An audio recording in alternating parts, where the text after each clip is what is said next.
Les États-Unis sont à genoux, Washington est paralysé et le monde entier retient son souffle. Depuis plus d'un mois, la première puissance mondiale est littéralement à l'arrêt. Les fonctionnaires ne sont plus payés, les familles s'endettent et même les aéroports menacent de fermer. Un mot résume cette crise shutdown, la plus longue paralysie budgétaire de toute l'histoire américaine. Et derrière ce chaos, un affrontement politique d'une brutalité inédite entre Donald Trump et un Congrès divisé jusqu'à la fracture. Les États-Unis viennent d'entrer dans leur 36e jour de paralysie budgétaire, un record historique. Le précédent, c'était déjà sous Trump en 2019, mais cette fois, le blocage semble sans issue. Depuis le 9 octobre, républicains et démocrates sont incapables de s'entendre sur un nouveau budget. À minuit, heure de Washington, la machine fédérale s'est figée. Des milliers d'administrations sont fermées, des millions d'Américains sont pris en otage. Les scènes à travers le pays sont surréalistes. Des agents de sécurité à la Maison-Blanche, forcés de travailler sans salaire, des parcs nationaux abandonnés, des familles qui survivent grâce aux dons et aux associations dans les rues de New York. Les files devant les banques alimentaires s'allongent chaque jour à Los Angeles.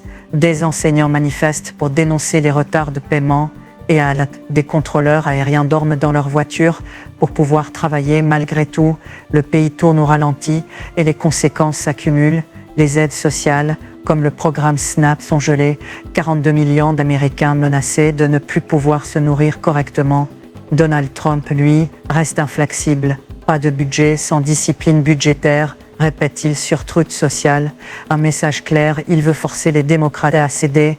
Mais à mesure que les jours passent, c'est tout un pays qui s'enfonce dans l'incertitude et la colère monte. Combien de temps encore avant que l'Amérique n'explose ? La Maison-Blanche tente de rassurer. Les aides seront versées dès que possible, affirme Caroline Leavitt, porte-parole du gouvernement.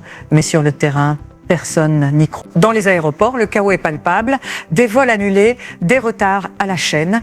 Et maintenant, la menace d'une fermeture partielle de l'espace aérien américain. Sean Duffy, ministre des Transports, prévient « Vous verrez un chaos généralisé si le blocage continue ». Une déclaration qui fait trembler tout le secteur aérien.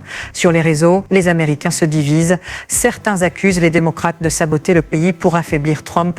D'autres pointent la dictature budgétaire imposée par les républicains. Pendant ce temps, les analystes observent un autre phénomène inquiétant.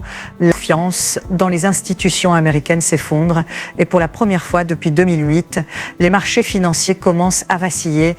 Et si ce shutdown n'était que le début d'une crise bien plus grande, ce blocage n'est pas qu'une querelle politique, c'est un symptôme, celui d'une Amérique fracturée, épuisée, polarisée jusqu'à l'os.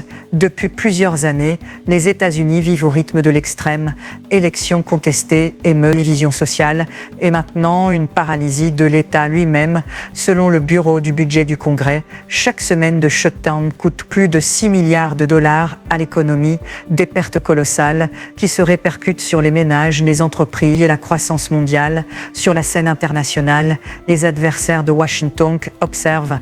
À Moscou, on parle d'une démonstration de faiblesse occidentale. À Pékin, les médias officiels ironisent. Même la démocratie la plus puissante ne peut payer ses factures. Et au sein même du pays, les fractures s'approfondissent. La côte est accuse l'administration Trump d'irresponsabilité. Le Sud républicain défend sa bataille contre le gaspillage.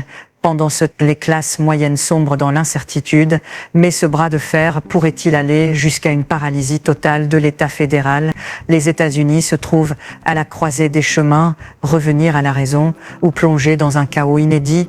Le Congrès a désormais une question à trancher. Faut-il sauver la face ou sauver le pays ? Et pendant que Washington débat, des millions de familles attendent simplement de pouvoir manger. Le monde regarde et l'Amérique tremble. C'était Monde Plus, l'actualité mondiale, sans filtre.